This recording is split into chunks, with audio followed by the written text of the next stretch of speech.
So hello ma'am, good evening. So here I'm going to explain my code for the Arduino one. So here we have the constant lead pin.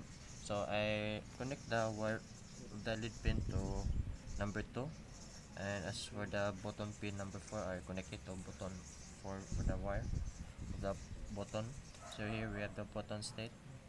This is where the state of the button, if it's been pressed or not. So void setup, serial begin is this is where this is where the Arduino in the computer has been connected by the port. So here we have the pin mode, lead pin output. This is where the output of the uh, lead pin or the LED, if it's turned on or off. So here we have the pin mode, button pin input. This is where the input of the button, if it's been pressed or not. So we have the void loop, button state equals digital read button pin. This is the state of the button, if it's pressed or not. So here we have the if button state equals high. This is where the lead pin will be high and it's on. So else digital lead pin low. This is where the LED turns off if it's low. So I'm now going to explain mine.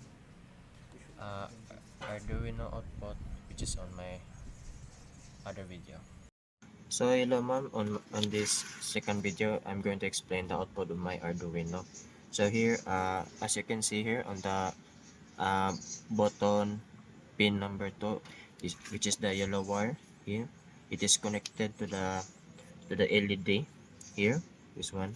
So for the red wire is which is the button state 4 is connected to the button. So as you can see here ma'am, the output of the LED is low. So if I press the button, it will it should it should show the output of the LED is high. So here the LED output is high. So if I don't press it, uh, the output of the LED is low. So that's all ma'am.